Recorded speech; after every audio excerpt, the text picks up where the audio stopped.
మీరు చూస్తున్నది టీసాట్. నేను శిశిర. రైతు మిత్ర వ్యవసాయ కార్యక్రమానికి స్వాగతం. ఈరోజు మన రైతు మిత్ర వ్యవసాయ కార్యక్రమంలో మనం మాట్లాడుకోబోయే అంశం ఏంటంటే రైతు సంఘాల ఆవశ్యకత ఎలా ఉంది, రైతులకు అవి ఏ విధంగా ఉపయోగపడుతున్నాయి అనే విషయాల గురించి మనం చర్చించుకోబోతున్నాం. అయితే ఈ విషయాల గురించి చర్చించడానికి నాతో పాటు టీసాట్ స్టూడియోలో ఉన్నారు డాక్టర్ రాజా మధుశేఖర్ గారు, వ్యవసాయ శాస్త్రవేత్త, తెలంగాణ రైతు విజ్ఞాన కేంద్రం వికారాబాద్ నుంచి వచ్చారు ఆయన. నమస్తే అండి. నమస్కారం madam. Welcome to T-SAT network. అసలు మనకి రైతు సంఘాలుగా ఎందుకు ఏర్పడాలి అంటారు?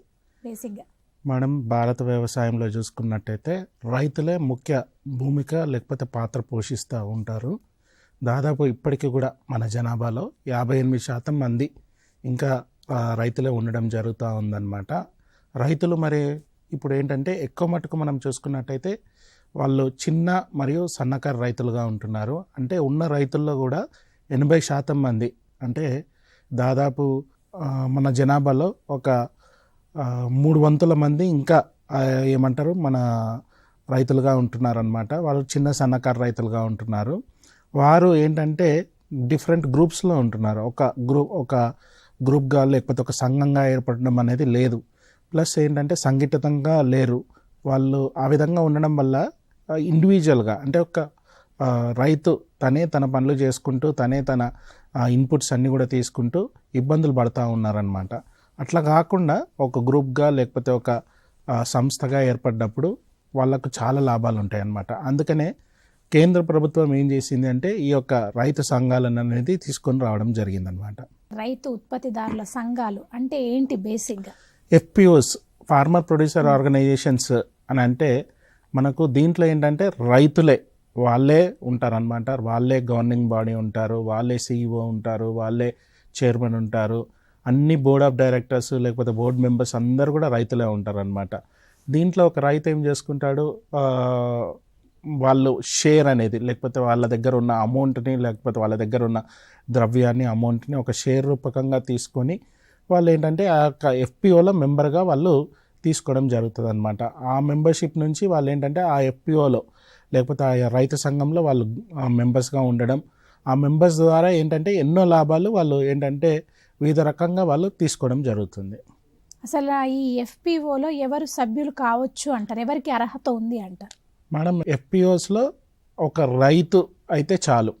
రైతుగా ఆ చిన్న రైతు అన్న ఉండని, పెద్ద రైతు అన్న ఉండని, లేకపోతే సన్నకారు రైతులన్నా ఉండని వాళ్ళు సభ్యులుగా కావచ్చు అనమాట. ఒక కమతం లేకపోతే ఒక వ్యవసాయ భూమి ఉంటే వాళ్ళు సభ్యులుగా ఏర్పడవచ్చు. దీంట్లో ఏంటంటే ఒక ఎఫ్పిఓ ఏర్పాటు చేయడానికి ముఖ్యంగా పల్లపు ప్రాంతాలు అంటే ప్లేన్స్లో ఉంటే అయితే మాత్రం కనీసము 300 మంది మినిమం మెంబర్స్ ఈ ఎఫ్పిఓలో ఉండాలి. అదే గుట్టల ప్రాంతాలు లేకపోతే హిల్లీ ఏరియాస్లో 100 మంది వరకు ఉండొచ్చు అనమాట. తక్కువలో తక్కువ, దానికంటే ఎక్కువ ఎంతమంది అని ఉండొచ్చు. కొన్ని ఎఫ్పిఓస్లో మనం చూసినట్టయితే 500 మంది ఉంటారు, కొన్ని ఎఫ్పిఓస్లో 1000 మంది ఉంటారు. ఆ విధంగా మనము చూసుకోవడం జరుగుతుంది. అంటే బేసిక్గా ఇప్పుడు షేర్ హోల్డర్స్ అంటారు. ఆ షేర్ హోల్డర్స్ అంటే ఏంటి అంటారు? బేసిక్గా అసలు ఎవరు ఈ షేర్ హోల్డర్స్ అయ్యే అర్హత ఉందంటారు? ఒక ఎఫ్పిఓలో రైతే షేర్ హోల్డర్. రైతు ఏంటంటే తను కట్టిన అమౌంట్ లేకపోతే తను చెల్లించిన ద్రవ్యం ఏదైతే ఉందో అది 1000 రూపాయలు కానీ లేకపోతే 2000 కానీ లేకపోతే ఇంకా ఎక్కువ ఉండొచ్చు. చిన్న సంఘంలో ఎక్కువ ఉండొచ్చు అనమాట. కాబట్టి ఆ రైతునే మనం అక్కడ షేర్ హోల్డర్గా భావిస్తూ ఉంటాం. దాంట్లో వచ్చే డివిడెంట్ కానీ అంటే ఎఫ్పిఓ లాభంలోకి వచ్చిన తర్వాత దాంట్లో వచ్చిన డివిడెంట్ కానీ లాభం కానీ ఈ షేర్ హోల్డర్స్కి పంచడం జరుగుతుంది అనమాట. ఇప్పుడు బేసిక్గా ఎఫ్ఐజి అని కూడా ఉంది. సో ఈ ఎఫ్ఐజి వాళ్ళు ఈ ఎఫ్పిఓఎస్ గ్రూప్గా అంటే వాళ్ళతో ఏర్పడొచ్చా అంటారా? ఎఫ్ఐజీస్ అంటే ఫార్మర్ ఇంట్రెస్ట్ గ్రూప్స్ మేడం. అంటే దీన్ని మనం ఏ విధంగా చూసుకోవచ్చు అంటే ఒక పర్టికులర్ ప్రోడక్ట్ అంటే వ్యవసాయ ఉత్పత్తి ఏదైతే ఉందో ఆ ప్రోడక్ట్ పరంగా వాళ్ళు ఏర్పడవచ్చు. అంటే వరికి సంబంధించిన రైతులంతా కూడా ఒక ఎఫ్ఐజీగా, లేకపోతే అదేమంటారు కాటన్కి సంబంధించిన రైతులందరూ కూడా ఒక గ్రూప్గా, లేకపోతే కందికి సంబంధించిన రైతులందరూ ఒక గ్రూప్గా మనము దీన్ని చూసుకోవచ్చు అనమాట. ఈ ఎఫ్ఐజీలో ఏంటంటే వాళ్ళ కామన్ ఇంట్రెస్ట్ ఏంటంటే ఆ యొక్క పంట పైన వాళ్ళు టెక్నికల్ నాలెడ్జ్ కానీ లేకపోతే ఏ విధంగా చేసుకుంటున్నారు, లేకపోతే ఎక్కడి నుంచి విత్తనాలు తెచ్చుకుంటున్నారు, ఎక్కడి నుంచి ఫర్టిలైజర్ తెచ్చుకుంటున్నారు అనేది తోటి రైతుతో డిస్కస్ చేస్తారనమాట. ఇది ఏంటంటే గ్రామ స్థాయిలో ఏర్పడే కమిటీస్, ఎఫ్ఐజీస్ అనేది గ్రామ స్థాయిలో ఏర్పడే కమిటీస్ అనమాట. ఒక 3 నుంచి 4 ఎఫ్ఐజీస్ కానీ లేకపోతే 10 వరకు ఎఫ్ఐజీస్ అన్నీ కూడా కలుసుకొని ఒక ఎఫ్పిఓగా ఏర్పాటు కావచ్చు. అంటే ఇప్పుడు ఈ ఎఫ్పిఓఎస్లో ఎంతమంది సభ్యులు ఉండవచ్చు, ఎటువంటి రైతులు ఉండే అవకాశం ఉంది దీంట్లో? ఈ ఫార్మర్ ప్రొడ్యూసర్ ఆర్గనైజేషన్లో ప్రతి రైతు అనే అతను అందులో ఎన్రోల్ కావచ్చు, అందులో మెంబర్ కావచ్చు అనమాట. ఉన్న సింగిల్ క్వాలిఫికేషన్ అంటే ఆయనకు వ్యవసాయ భూమి ఉండాలి, దానికి మించి వేరే క్వాలిఫికేషన్ అవసరం లేదు. వ్యవసాయ భూమి ఉంటే అతను అందులో మెంబర్ కావచ్చు అనమాట. అతన్ని షేర్ హోల్డర్ అంటాము. ప్లస్ ఆ ఎఫ్పిఓలో మెంబర్స్ కావచ్చు అనమాట.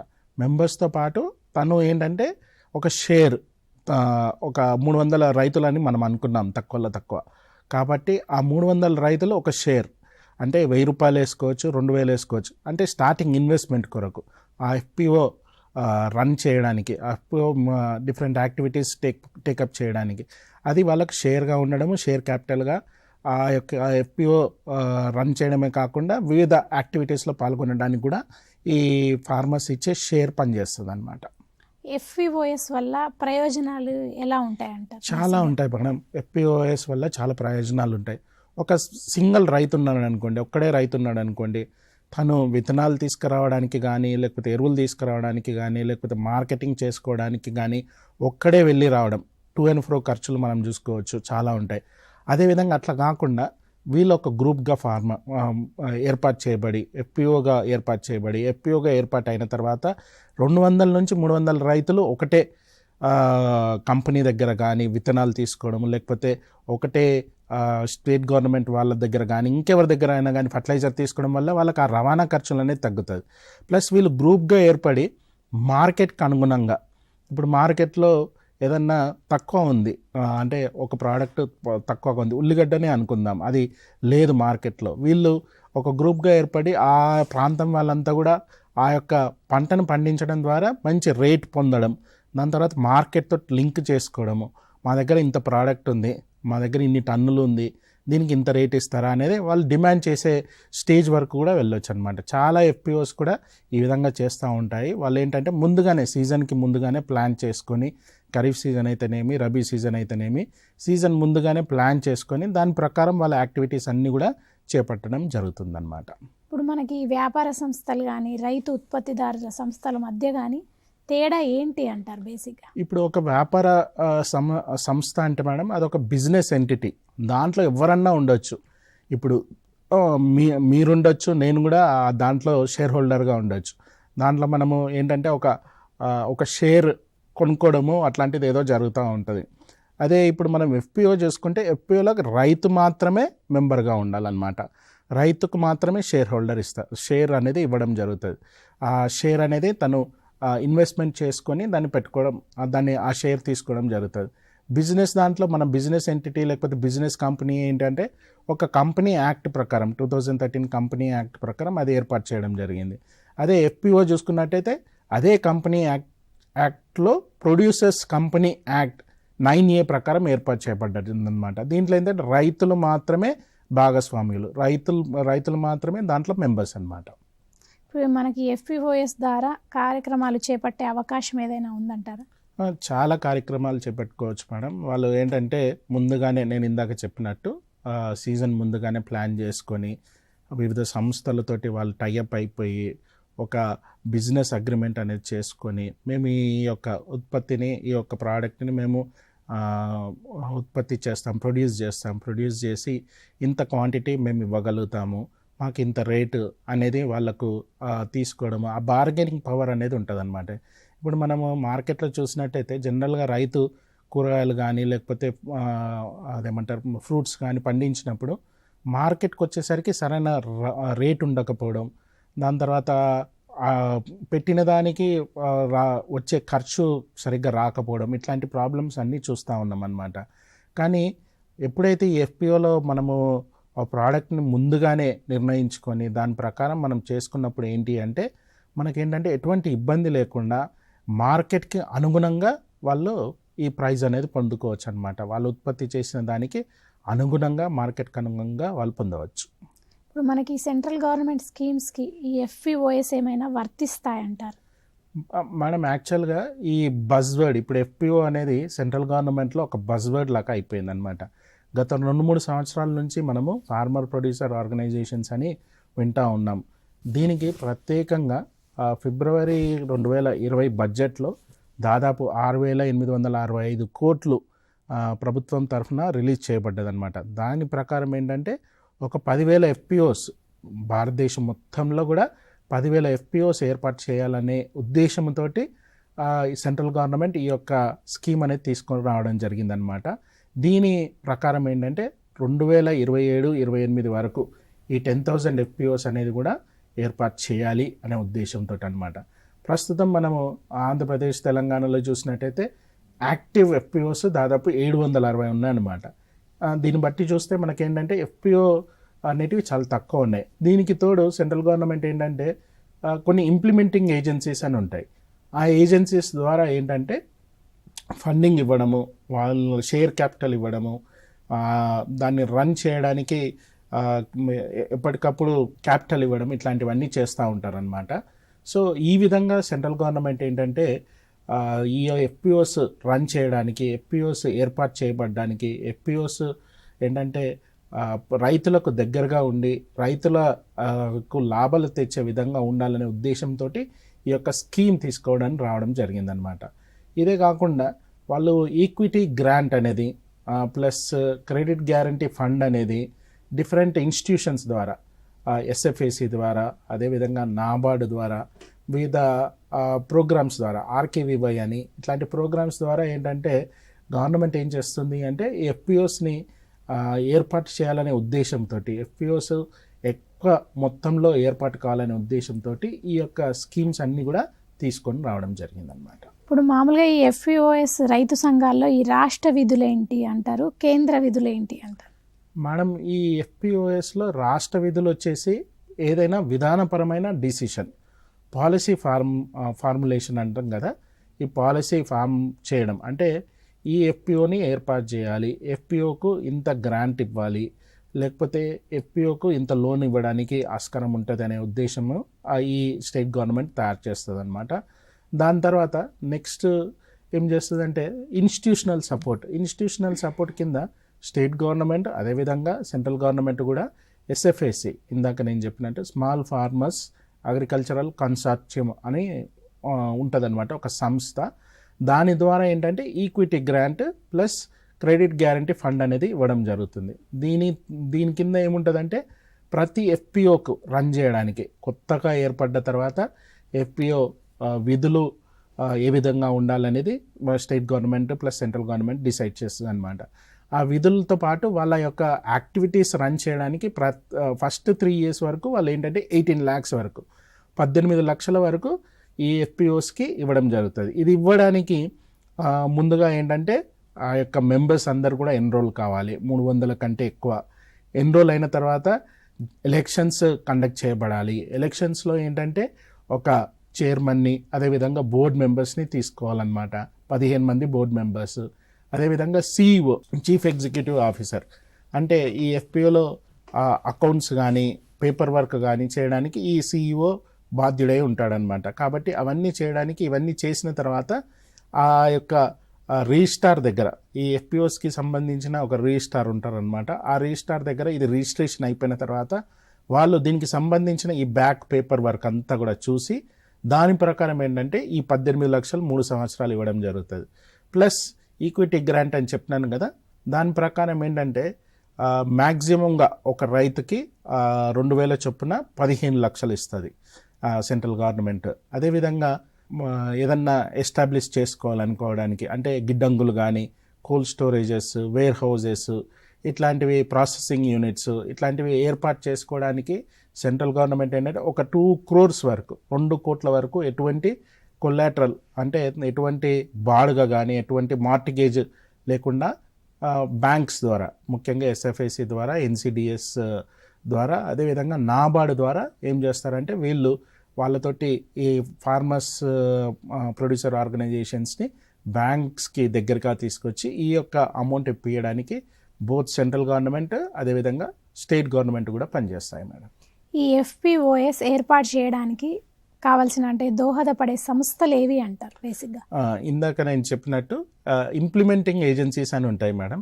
ఒకటి స్థానికంగా ఒక ఎన్జిఓ ద్వారా కానీ, ఎందుకంటే ఈ ఎఫ్పిఓ రైతులు వాళ్ళు మోస్ట్ ఆఫ్ దెమ్ ఇల్లిటరేట్ ఉంటారు కాబట్టి, లేకపోతే 10th ఇంటర్మీడియట్ వరకు చదివిన వాళ్ళే ఉంటారు కాబట్టి వాళ్ళు ఈ బ్యాంక్ పరంగా ఇట్లాంటివన్నీ యాక్టివిటీస్ కొంచెం కష్టం కాబట్టి ఒక ఎన్జిఓ ద్వారా కానీ, లేకపోతే గవర్నమెంట్ ఇంప్లిమెంటింగ్ ఏజెన్సీస్ ఎస్ఎఫ్ఏసి ద్వారా కానీ, నాబార్డ్ ద్వారా కానీ, లేకపోతే అగ్రికల్చర్ డిపార్ట్మెంట్ ఒకవేళ చేస్తే స్టేట్ అగ్రికల్చర్ డిపార్ట్మెంట్ ద్వారా కానీ ఈ యొక్క ఏమంటారు ఎఫ్పిఓస్ ఏర్పాటు చేయడానికి వాళ్ళు హెల్ప్ చేస్తూ ఉంటారు అనమాట, దోహదపడుతూ ఉంటారు. ఇప్పుడు కేంద్ర ప్రభుత్వం ఎఫ్పిఓకు ఎన్ని నిధులు మంజూరు చేయగలదు అంటారు? ఇప్పుడు నేను ఇందాక మనం మాట్లాడుకున్నాం మేడం, దాంట్లో ఏంటంటే ఒక ఎఫ్పిఓ 3 సంవత్సరాల వరకు వారి యొక్క యాక్టివిటీస్ ఫస్ట్ 3 years వారి యొక్క యాక్టివిటీ ప్రతి ఎఫ్పిఓకు ఒక గ్రేడింగ్ ఇస్తుంది అనమాట. పాజిటివ్ గ్రేడింగ్, నెగిటివ్ గ్రేడింగ్ అని. పాజిటివ్ గ్రేడింగ్ అంటే మంచి సంస్థ అయితే ఫస్ట్ 3 years మొదటి 3 సంవత్సరాల వరకు ఏంటంటే 18 లక్షలు వాళ్ళు ఆపరేట్ చేయడానికి, వాళ్ళు నడిపించడానికి 18 lakhs వరకు ఇవ్వడం జరుగుతుంది. అదేవిధంగా గ్రాంట్ మెంబర్స్ని బట్టి మనం ఇందాక మాట్లాడుకున్నాం కాబట్టి 300 మంది ఒక ఎఫ్పిఓకు తక్కువలో తక్కువ పల్లపు ప్రాంతాల్లో ప్లెయిన్స్లో అంటే పల్లపు ప్రాంతాల్లో 300 మంది ఉంటే ఆ 300 మందికి 1000 రూపాయలు చొప్పున కానీ లేకపోతే 2000 రూపాయలు చొప్పున కానీ వాళ్ళు ఇవ్వడం జరుగుతుంది అనమాట. దాదాపు 15 లక్షల వరకు ఆ గ్రాంట్ ఇవ్వడం జరుగుతుంది. గ్రాంట్ అంటే దాన్ని మళ్ళీ రిటర్న్ తీసుకోవడం కాదు, ప్లస్ తక్కువ ఇంట్రెస్ట్ తోటి 9% ఇంట్రెస్ట్ తోటి అగ్రికల్చర్ ఇన్ఫ్రాస్ట్రక్చర్ ఫండ్ కింద 9% ఇంట్రెస్ట్ తోటి ఏంటి అంటే ఒక 2 crores వరకు 2 కోట్ల వరకు ఎటువంటి బాడుగ లేకుండా అంటే మార్టిగేజ్ లేకుండా వాళ్ళు ఇప్పించడం జరుగుతుంది అనమాట. దీంట్లో ఏంటంటే 3% సబ్సిడీ కూడా 3% ఇంట్రెస్ట్ సబ్సిడీ కూడా ఉంటుంది అనమాట. ఇవన్నీ కూడా సెంట్రల్ గవర్నమెంట్ మనం ఇందాక చెప్పినట్టు 6,865 కోట్లు ఏవైతే ఉన్నాయో దాని నుంచి ఇవ్వడం జరుగుతుంది అనమాట. ఇప్పుడు మ్యాచింగ్ గ్రాంట్ అంటే ఏంటి అంటారు?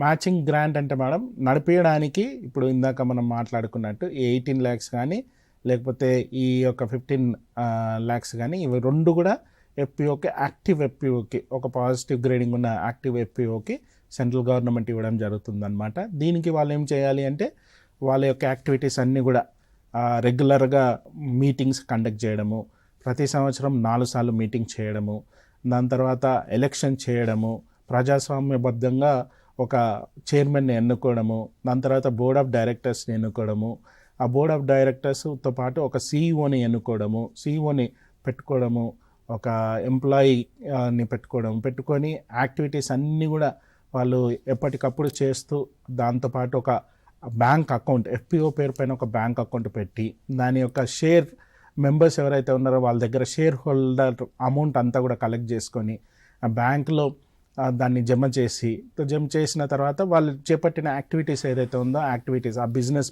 ప్లాన్ అనేది ఒకటి తయారు చేసుకొని ఆ బిజినెస్ ప్లాన్ ప్రకారం వీళ్ళు ఏంటంటే ఈ యాక్టివిటీస్ నడుస్తున్నాయా లేవా అనేది కూడా అన్నీ కూడా వాళ్ళు వచ్చి చూస్తారనమాట. చూసిన తర్వాత ఈ మ్యాచింగ్ గ్రాంట్ కానీ ఈ 15 lakhs అమౌంట్ కానీ లేకపోతే 3 years ఫస్ట్ 3 years నడపడానికి 18 lakhs అమౌంట్ కానీ సెంట్రల్ గవర్నమెంట్ నుంచి విడుదల చేయబడుతుంది మేడం.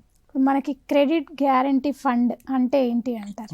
ఇందాక నేను చెప్పినట్టే ఈ క్రెడిట్ గ్యారంటీ ఫండ్ అంటే 2 కోట్ల వరకు మనకు ఎటువంటి మార్టిగేజ్ లేకుండా, అంటే ఇప్పుడు రైతుల దగ్గర పెద్ద పెద్ద ఏమి ఉండవు, వాళ్ళ దగ్గర ల్యాండ్స్ ఉండొచ్చు, ఆ ల్యాండ్స్కి సరైన ధర ఉండకపోవచ్చు, లేకపోతే వాళ్ళ ఇల్లులున్నా అంత పక్కా అంటే లావిష్గా బాగా ఉండకపోవచ్చు. కాబట్టి గవర్నమెంట్ ఏం చేసింది అంటే వాళ్లకు ప్రైవేట్ బ్యాంక్స్ నుంచి కానీ లేకపోతే గవర్నమెంట్ బ్యాంక్స్ నుంచి కానీ ఈ యొక్క రుణము ఇప్పియాలనే ఉద్దేశంతో ఈ కొలాటరల్ అనేది వాళ్ళకి ఇప్పించడం జరుగుతుంది అనమాట. ఒక 2 కోట్ల వరకు ఒకవేళ మంచిగా అంటే పెద్ద బిజినెస్ యూనిట్ అంటే ఒక కోల్డ్ స్టోరేజ్ కానీ లేకపోతే వేర్ హౌస్ కానీ ఇట్లాంటివి ఏమన్నా పెద్దవి పెట్టాలి అనుకుంటే దాదాపు 5 నుంచి 6 కోట్ల వరకు కూడా గవర్నమెంట్ వాళ్ళకు తక్కువ వడ్డీతోటి, ఇందాక నేను చెప్పినట్టు 9% ఇంట్రెస్ట్ తోటి, దాంట్లో కూడా రెగ్యులర్ పేమెంట్ చేస్తే 3% సబ్సిడీ ఉంటుందన్నమాట. దాన్ని ఇవ్వడం అనేది జరుగుతుంది. ఇప్పుడు మనకి FPOS యొక్క సహకార సూత్రాలు ఏంటి అంటారు? జనరల్గా ఈ సహకార సూత్రాలు ఏంటంటే ఏ మెంబర్ని కూడా ఫోర్స్ఫుల్లీ సభ్యత్వం అనేది ఉండదు, అంటే స్వచ్ఛందంగా సభ్యత్వం అనేది ఉంటుందన్నమాట.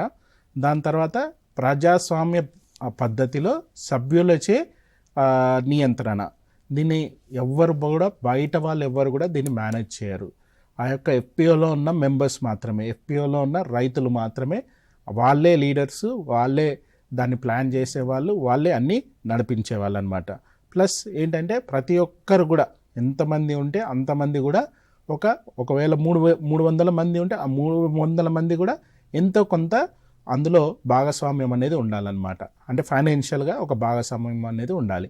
1000 రూపాయలు కానీ ప్రతి ఒక్క మెంబర్ నుంచి 2000 కానీ ఉండాలి. ప్లస్ ఇంకోటి ఎప్పటికప్పుడు శిక్షణ, అంటే వాళ్ళకు టెక్నికల్గా వ్యవసాయ పరంగా ఉండొచ్చు, లేకపోతే నూతన పద్ధతుల గురించి అన్నా ఉండొచ్చు, లేకపోతే ఏ విధంగా వాళ్ళు ప్లాన్ చేసుకోవాలి, వారి యాక్టివిటీస్ ఆ బిజినెస్ ప్లాన్ ప్రకారంగా ఉన్నాయా లేవా అనేది కూడా దాని ప్రకారం కూడా ఒక శిక్షణ అనేది ఇవ్వడం. అదేవిధంగా సోషల్ యాక్టివిటీస్, సామాజిక స్పృహ అనేది, అంటే ఊర్లో డెవలప్మెంట్ యాక్టివిటీస్ ఏమన్నా ఉన్నా కానీ వీళ్ళు పార్టిసిపేట్ చేయాలి. మేము ఇంతే దీనికే రిస్ట్రిక్ట్ అవుతాము, లేకపోతే ఈ బిజినెస్ ప్లాన్ ప్రకారమే మేము ఉంటాము అనేది కాకుండా వాళ్ళు ఈ యాక్టివిటీస్లో పార్టిసిపేట్ చేస్తూ వాళ్ళ యొక్క ప్రోగ్రామ్స్తో పాటు ఈ యొక్క బిజినెస్ ప్లాన్ చేసుకుంటూ ఇవన్నీ చేసుకుంటూ ఉంటారు అనమాట. ఇవి సహకార సూత్రాలు అంటాం. ఇప్పుడు మనకి పాలకవర్గ సభ్యుల విధులు, బాధ్యతలు ఎలా ఉండాలి అంటారు? పాలకవర్గము అంటే గవర్నింగ్ బాడీ. ఈ గవర్నింగ్ బాడీలో ముఖ్యంగా మనము ఇందాక అనుకున్నట్టు డెమోక్రటిక్ వేలో, ఒక ప్రజాస్వామ్య పద్ధతిలో మనం ఏంటంటే ఒక చైర్మన్ని ఎన్నుకోవడం, చైర్మన్తో పాటు ఆ యొక్క FPO ప్రకారం, అంటే FPO పెద్దదా చిన్నదా అనేది చూసుకొని దాని ప్రకారం ఒక బోర్డ్ ఆఫ్ డైరెక్టర్స్ 5 నుంచి 15 మంది వరకు ఉండొచ్చు అనమాట. ఈ బోర్డ్ ఆఫ్ డైరెక్టర్స్ అనే వాళ్ళని ఎన్నుకున్న తర్వాత ఏంటంటే ఒక బిజినెస్ ప్లాన్ అనేది చేసుకుంటారు. వీళ్ళంతా కూర్చొని ఒక బిజినెస్ ప్లాన్ చేసుకొని ఆ బిజినెస్ ప్లాన్ ప్రకారం నడుస్తుందా లేదా అనేది ఈ పాలకవర్గం అనేది ఫస్ట్ చూస్తుంది అనమాట. అంటే ఇప్పుడు ఫస్ట్ ఆ 300 మెంబర్స్ వరకే కాకుండా ఇంకా ఫర్దర్గా, అంటే ఇది ఒక గ్రామానికే రెస్ట్రిక్ట్ అవ్వడమో లేకపోతే 2-3 గ్రామాలకే రెస్ట్రిక్ట్ అవ్వడమో కాకుండా ఆ యొక్క యాక్టివిటీస్ వివిధ గ్రామాలకు అది చేయొచ్చు. ఇప్పుడు FPO అనేది ఒక తాలూకా లెవెల్, లేకపోతే ఒక మండల్ లెవెల్ ఆర్గనైజేషన్, లేకపోతే ఒక డిస్టిక్ లెవెల్ ఆర్గనైజేషన్ కూడా ఉండొచ్చు. ఇప్పుడు కొన్ని ప్రాంతాల్లో చూసినట్టయితే అక్రాస్ బార్డర్స్, అంటే స్టేట్స్ 2-3 స్టేట్స్లలో కూడా ఈ FPO మెంబర్స్ ఉంటారనమాట.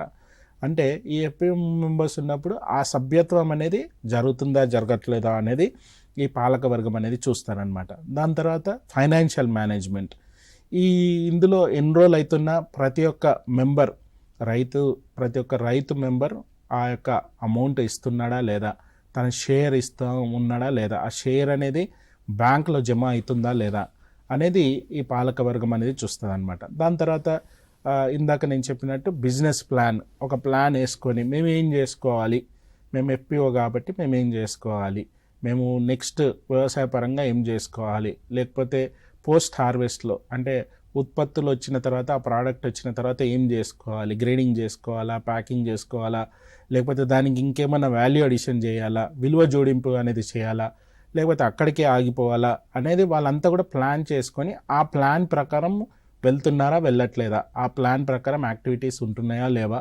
యాక్టివిటీస్ చేయడానికి ఎక్కడి నుంచైనా బయట నుంచి ఏమైనా క్యాపిటల్ కావాలా, అంటే బయట నుంచి ఏమైనా రిసోర్సెస్ వనరులు డబ్బులు ఏమైనా కావాలా, డబ్బులు కావాల్సి ఉంటే ఎవరిని అప్రోచ్ కావాలి, ఇవన్నీ కూడా గవర్నింగ్ బాడీ చేస్తుంది అనమాట. ఎవరిని అప్రోచ్ కావాలి, స్టేట్ గవర్నమెంట్ అప్రోచ్ కావాలా, బ్యాంక్ని అప్రోచ్ కావాలా, సెంట్రల్ గవర్నమెంట్ దగ్గర నుంచి తీసుకోవాలి అంటే ఏమేమి దానికి ఏమేమి అవసరతలు, ఆ అవసరతలు అన్నీ కూడా ఈ గవర్నింగ్ బాడీ అనేది చూస్తుంది అనమాట.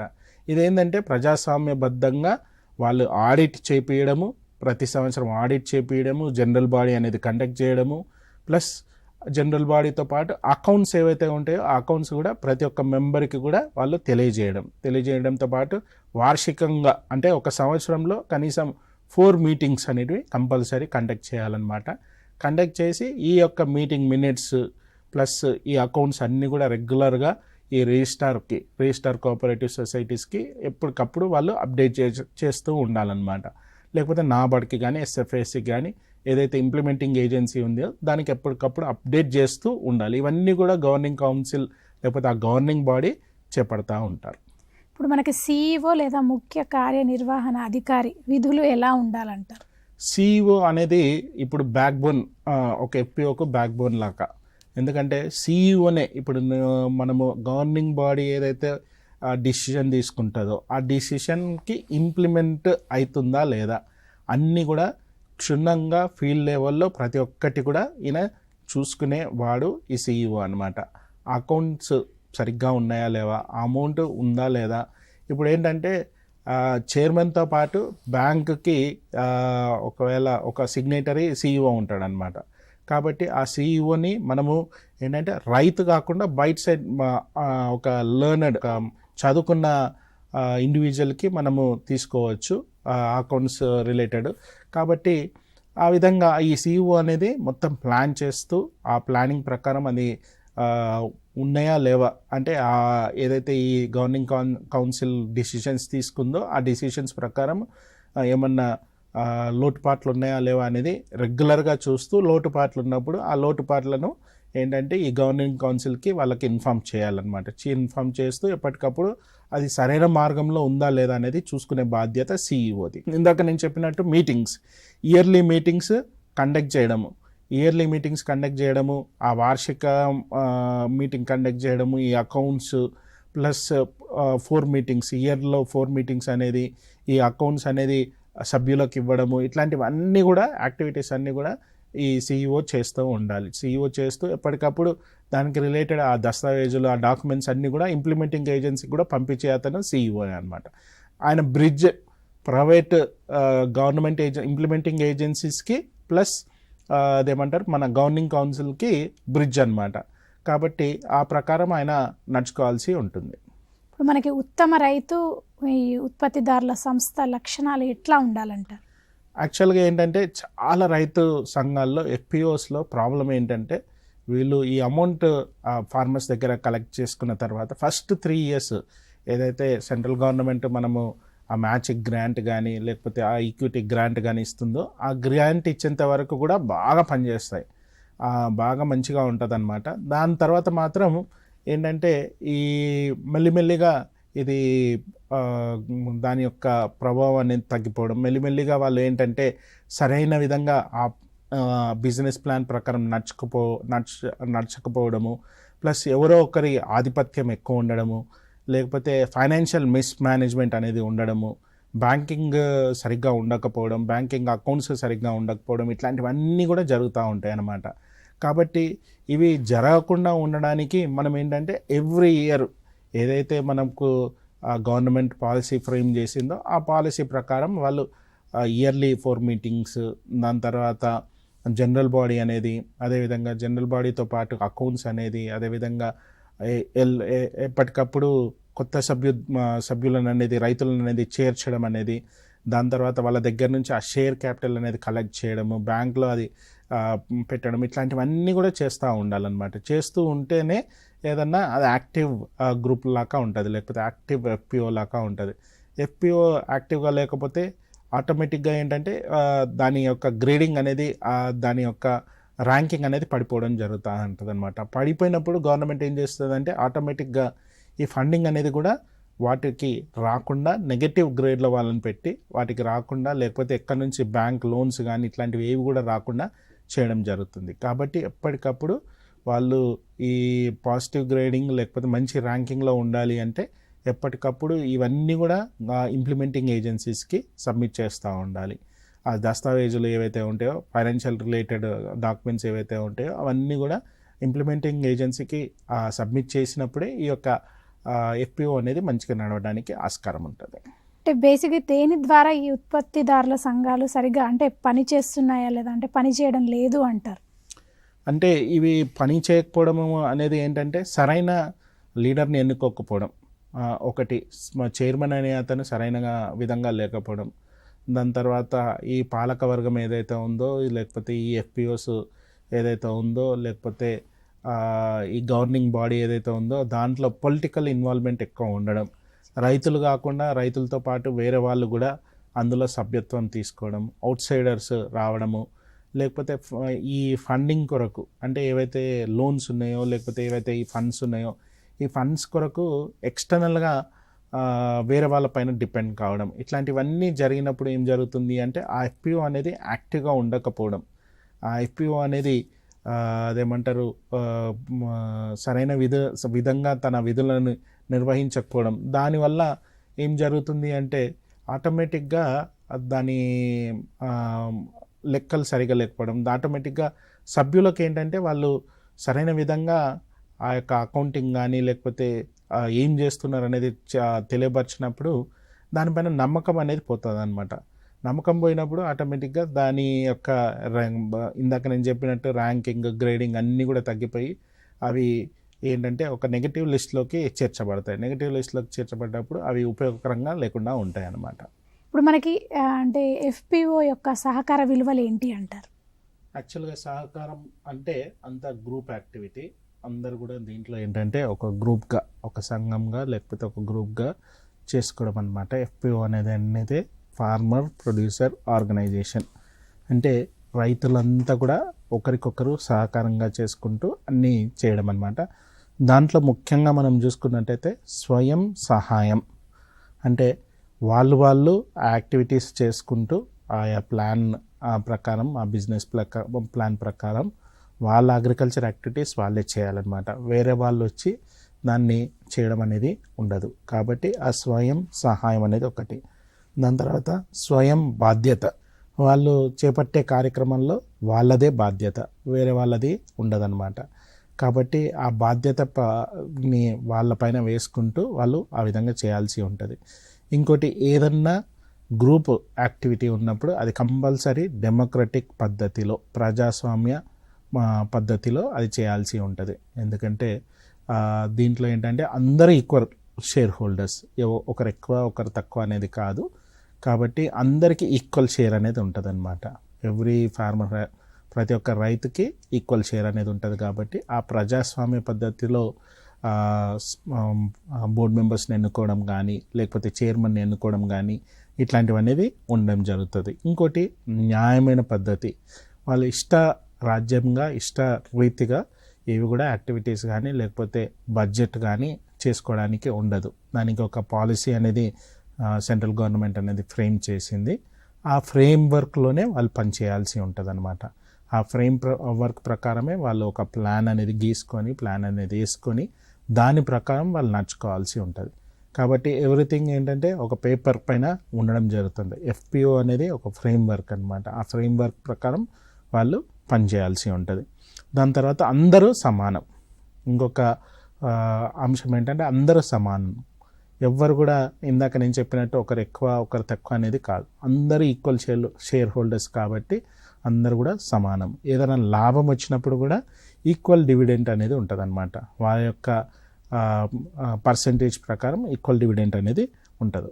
ఇంకా ఏది జరిగినా ముఖ్యంగా ఎఫ్పిఓలో ఏంటంటే బిగ్గెస్ట్ వాళ్ళకు లాభం లేకపోతే ప్రయోజనం ఏంటంటే ఏదన్నా నష్టం జరిగినప్పుడు ఒక రైతు పైన పడడం అనేది ఉండదు. అది గ్రూప్గా పడుతుంది కాబట్టి రైతు పైన ఎఫెక్ట్ అనేది చాలా తక్కువ ఉంటుంది అనమాట. ఇవన్నీ కూడా సహకార విలువల కింద వస్తాయి. ఈ విలువలు మెయింటైన్ చేసినప్పుడు ఏంటంటే ఎఫ్పిఓ అనేది చాలా మంచిగా యాక్టివ్గా ఉండడమే కాకుండా ఒకరొకరు సంఘీభావం తెలుపుకుంటూ మంచిగా ఆ యొక్క ఎఫ్పిఓ అనేది పనిచేయడం జరుగుతుంది. ఇప్పుడు మనకి ఎఫ్పిఓ యొక్క ఉత్తమ పరిపాలన పద్ధతులు ఏ విధంగా ఉండాలంటారు? మేడం, ఇప్పుడు ఉత్తమ పరిపాలన పద్ధతులు అంటే ముఖ్యంగా ఏంటంటే ప్రతి సంస్థకు ఒక ఉద్దేశాలు ఉంటాయి అన్నమాట. ఆ ఉద్దేశం ప్రకారము నడుచుకోవాల్సి ఉంటుంది. ఏవైతే వాళ్ళు ముందుగా ప్లాన్ చేసుకున్నారో లేకపోతే ముందుగా వాళ్ళు ఆబ్జెక్టివ్స్ పెట్టుకున్నారో, అంటే ఫర్ ఎగ్జాంపుల్ మనం చూసినట్టయితే ఒక ఎఫ్పిఓ నేను దీంట్లో అంటే ఫ్రూట్స్లో ఎక్కువగా నేను ప్రొడక్షన్ చేస్తాను, లేకపోతే కూరగాయల్లో ఎక్కువగా ఉంటాను అనేది పెట్టుకొని కూరగాయల నుంచి కాకుండా వేరే వైపు వెళ్తే వాళ్ళకి ఇబ్బంది ఏర్పడుతుంది. కాబట్టి అట్లాంటి ఇబ్బందులు లేకుండా ఏంటంటే ఒక ఉద్దేశం పెట్టుకొని ఆ ఉద్దేశం ప్రకారం వాళ్ళు నడుచుకోవాల్సి ఉంటుంది అనమాట. ఇంకొకటి ఏంటంటే నిర్ణయం. కామన్గా ఇప్పుడు ఆ governing body chairman plus board of directors ఒక నిర్ణయం తీసుకున్నప్పుడు, లేకపోతే ఒక డిసిషన్ తీసుకున్నప్పుడు, ఆ డిసిషన్కి ఆ ఎఫ్పిఓస్లో ఉన్న అందరు మెంబర్స్ కూడా దానికి లోబడాలి. అంటే దానికి అగ్రీ చేస్తూ దాని ప్రకారం నడుచుకోవాలి. ఇందాక నేను చెప్పినట్టు అందరికీ వాయిస్ ఉంటుంది, డెమోక్రాటిక్ పద్ధతి కాబట్టి అందరూ వాళ్ళ యొక్క డిసిషన్ అనేది లేకపోతే వాళ్ళ యొక్క ఒపీనియన్ అనేది చెప్పడానికి ఉంటుంది అనమాట. కాబట్టి డిసిషన్ ఒపీనియన్ అందరికీ మనం ఇచ్చినప్పుడు కంపల్సరీ ఏంటంటే ఆ యొక్క డిసిషన్ తీసుకున్నప్పుడు ఒక కామన్ పాయింట్ పైన డిసిషన్ తీసుకున్నప్పుడు దాని ప్రకారం వాళ్ళు నడుచుకోవాల్సి ఉంటుంది అనమాట. ఇంకొకటి నివేదికల తయారీ.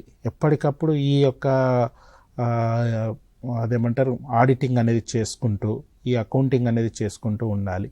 ఎప్పటికప్పుడు చేయకుండా దీన్ని పక్కకు పెట్టడమే ఒక ఎఫ్పిఓ సరిగ్గా పనిచేయకపోవడానికి కారణం. చాలా ఎఫ్పిఓస్ ఇక్కడే లేకుండా అనేది ఉంటుంది అనమాట. ఏంటంటే వాళ్ళు ఎటువంటి బడ్జెటింగ్ అనేది చేయరు, ఎటువంటి ఆడిటింగ్ అనేది చేయరు అనమాట. ఇక్కడే చాలా వరకు ఫెయిల్ అవ్వడానికి ఆస్కారం ఉంటుంది. ఆర్థికపరమైన అంశాలు ఏవైతే ఉంటాయో ఆర్థికపరమైన అంశాలను వాళ్ళు ఎప్పటికప్పుడు దాన్ని బేరీజు చేసుకుంటూ ఎప్పటికప్పుడు అది సరైన విధంగా ఉన్నాయా లేవా అనేది చూసుకుంటూ ఉండాలి. దాని తర్వాత దాంట్లో ఇప్పుడు ఆడిట్ చేస్తున్నప్పుడు కంపల్సరీ దానికి సందేహాలు అనేవి ఉంటాయి. కరెక్ట్ చేస్తున్నారా లేదా, లేకపోతే సరైన విధంగా ఉందా లేదా అనేది వాళ్ళకు కొన్ని డౌట్స్ ఉంటాయి. ఆ డౌట్స్ ఉన్నప్పుడు వాళ్ళు వేరే వాళ్ళని ఎంప్లాయ్ చేసుకోవడము, లేకపోతే వేరే వాళ్ళ దగ్గరికి వెళ్ళి దాన్ని క్లియర్ చేసుకోవడం అనేది చేస్తూ ఉండాలి. కొన్ని ఎఫ్పిఓస్ ఏం చేస్తాయంటే ప్రాబ్లం ఉంది కాబట్టి దాన్ని పక్కకు పెట్టేస్తూ ఉంటారు అనమాట. ఆ విధంగా కాకుండా ఎప్పటికప్పుడు దాన్ని క్లియర్ చేసుకున్నప్పుడే ఆ ఎఫ్పిఓ యాక్టివ్గా ఉండడమే కాకుండా ఆ ఎఫ్పిఓకు మంచి ఫ్యూచర్ కూడా ఉండడం జరుగుతుంది. ఇప్పుడు మనకి ఎఫ్పిఓకి వర్తించే ఈ చట్టపరమైన లైసెన్స్లు కానీ పర్మిట్లు కానీ ఎట్లా ఉండాలంటారు? ఈ ఎఫ్పిఓకు ఈజీగా డిపార్ట్మెంట్ పరంగా, అగ్రికల్చర్ డిపార్ట్మెంట్ పరంగా సీడ్ లైసెన్స్, విత్తనాన్ని అమ్ముకోవడానికి వాళ్ళు ఒక సీడ్ లైసెన్స్ అనేది ఇవ్వడం జరుగుతుంది. అదేవిధంగా ఫర్టిలైజర్ అంటే ఎవరంటే వాళ్ళు తీసుకుపోయి స్టాక్ చేసుకోవడానికి లేకపోతే నిల్వ చేసుకోవడానికి ఆస్కారం ఉండదు. కాబట్టి ఎఫ్పిఓగా ఏర్పడ్డ తర్వాత వాళ్ళు ఏంటంటే ఈ ఫర్టిలైజర్ కూడా ఒక లైసెన్సింగ్ అనేది డిపార్ట్మెంట్ ఆఫ్ అగ్రికల్చర్ నుంచి ఇవ్వడం జరుగుతుంది. దాని తర్వాత వీటితో పాటు పురుగు మందుల లైసెన్స్ కూడా డిపార్ట్మెంట్ ఆఫ్ అగ్రికల్చర్ నుంచి పొందవచ్చు. దీంతో పాటు ఇన్కమ్ ట్యాక్స్ డిపార్ట్మెంట్ నుంచి, ఇప్పుడు ఎఫ్పిఓ అనేది ఒక సంస్థ కాబట్టి ఒక వ్యాపార సంస్థగా దాన్ని మనం చూడవచ్చు. కాబట్టి ఇన్కమ్ ట్యాక్స్ డిపార్ట్మెంట్ నుంచి పాన్ నెంబర్ కానీ టాన్ నెంబర్ కానీ తీసుకోవడానికి ఉంటుందన్నమాట. ఇంకోటి ఏంటంటే కొనుగోలు అమ్మకం అనేది చేస్తారు కాబట్టి ఆ కొనుగోలుకు అమ్మకానికి సంబంధించిన జిఎస్టీ కానీ ఇట్లాంటివన్నీ కూడా, జిఎస్టీ నెంబర్స్ కానీ ఇట్లాంటివన్నీ కూడా వాళ్ళు తీసుకోవచ్చు అనమాట. ఆ గవర్నమెంట్ ఏజెన్సీని వాళ్ళు అప్రోచ్ అయ్యి దానికి సంబంధించిన కొనుగోలుకి సంబంధించిన లేకపోతే ఒక స్టాండర్డ్ మెయింటైన్ చేయడానికి, నాణ్యత ప్రమాణాలు మెయింటైన్ చేయడానికి దానికి కావాల్సిన ఏవైతే ప్రోటోకాల్స్ ఉంటాయో దాని ప్రకారం వాళ్ళు అది చేసుకోవచ్చు అనమాట. ఇంకోటి ప్రాసెసింగ్. ఇప్పుడు మనకు కొన్ని ప్రాసెసింగ్ యూనిట్స్ ఎస్టాబ్లిష్ చేసుకోవచ్చు ఎఫ్పిఓస్. ముఖ్యంగా మనము ఈ మిర్చి చూసినట్టయితే మిర్చి దాన్ని ప్రాసెస్ చేసిన తర్వాత మిర్చి పౌడర్గా చేయడానికి, దాన్ని ప్యాకింగ్ చేసి ఒక బ్రాండ్ అనేది, ఒక లేబులింగ్ అనేది చేయడానికి ఆ యొక్క వ్యాపారానికి సంబంధించిన ఏదైతే లైసెన్స్ అవసరమో ఆ లైసెన్స్ కూడా వాళ్ళు పొందడానికి ఆస్కారం ఉంటుంది అనమాట. దీంతోపాటు ఆర్గానిక్ ఫార్మింగ్ సర్టిఫికేషన్ అది కూడా వాళ్ళు పొందుకోవచ్చు అనమాట. ఆర్గానిక్ ఒకవేళ ఆర్గానిక్ పరంగా వాళ్ళు వెళ్ళినట్టయితే ఈ ఆర్గానిక్ ఉత్పత్తులను ప్రొడ్యూస్ చేయడానికి, ఈ ఆర్గానిక్ ఉత్పత్తులను వాళ్ళను అమ్ముకోవడానికి, దానికి ఒక లేబుల్ వేయడానికి, దానికి ఒక ప్యాకింగ్ వేయడానికి, దానికి డిజైనింగ్ ఇట్లాంటివన్నీ చేసుకోవడానికి, ఈవెన్ ఆర్గానిక్ ఉత్పత్తుల పైన కూడా వాళ్ళు ఈ యొక్క లైసెన్స్ అనేది పొందవచ్చు అనమాట. ఇది వివిధ సంస్థలు ఉన్నాయి, ఆ సంస్థల నుంచి వాళ్ళు తీసుకొని అది చేసుకోవచ్చు. ఇప్పుడు మనకి ఎఫ్పిఓలో ఎంతమంది సభ్యులు ఉండవచ్చు, లేకపోతే ఎలాంటి రైతులు ఉండే అవకాశం ఉంది అంటారు? మేడం, మనము ఇందాక చూసుకున్నట్టయితే కంపల్సరీ ఏంటంటే దీంట్లో రైతు మాత్రమే, అంటే ఒక రైతు తనకు వ్యవసాయ భూమి ఉంటే చాలు, అతను ఏంటంటే దీంట్లో మెంబర్గా జాయిన్ కావచ్చు అనమాట. మనకు ముఖ్యంగా ఏంటంటే పల్లపు ప్రాంతాలు, ప్లెయిన్స్ ప్రాంతాల్లో అంత దగ్గర గృహాలు ఉంటాయి, ప్లస్ కమతాలు కూడా దగ్గర ఉంటాయి. కాబట్టి మనకు 300 మంది వరకు, తక్కువలో తక్కువ 300 మెంబర్స్, ఎక్కువగా ఎంతమంది అని ఉండొచ్చు, 1000 ఉండొచ్చు, 2000 ఉండొచ్చు, 3000 ఉండొచ్చు. కొన్ని FPOs 10,000 మంది వరకు ఉన్నారనమాట. ఈ 10,000 మంది అందరూ యాక్టివిటీలో పాల్గొనకపోవచ్చు, లేకపోతే బిజినెస్ ప్లాన్లో పాల్గొనకపోవచ్చు, కానీ వాళ్ళకి షేర్ అనేది ఉంటుందన్నమాట. షేర్ అనేది కలెక్ట్ చేసుకొని ఆ షేర్ ద్వారా ఏంటంటే వాళ్ళకు ఆ డివిడెంట్ లేకపోతే ఆ ప్రాఫిట్ వచ్చినప్పుడు వాళ్ళకి డివిడెంట్ రూపకంగా చెల్లిస్తారు. అదేవిధంగా ఇప్పుడు హిల్లీ ఏరియాస్ అంటే గుట్ట ప్రాంతాల్లో మనం చూసినట్టే దూరంగా ఉండడము, లేకపోతే ఈ గుట్టలు ఉండడం వల్ల ఏంటంటే రైతులు దగ్గర ఉండకపోవడం, ఇట్లాంటి సమస్యలు ఉంటాయి. కాబట్టి అటువంటి ప్రాంతాల్లో 100 వరకు, అంటే తక్కువలో తక్కువ మినిమం 100 వరకు ఒక మెంబర్స్ ఫామ్ అయ్యి FPOగా ఫామ్ కావచ్చు అనమాట. అదేవిధంగా అక్కడక్కడ గ్రామాల్లో మనం చూసినట్టయితే FIGs కూడా ఉంటాయి. కాబట్టి ఓ 10 to 15 FIGs కూడా ఒక FPOగా ఫామ్ కావచ్చు. ఒక FIGలో 10 to 15 మెంబర్స్ ఉండొచ్చు, లేకపోతే 20 మెంబర్స్ వరకు ఉండొచ్చు. కాబట్టి ఈ 15 వరకు FIGs ఒక FPOగా ఫామ్ కావచ్చు.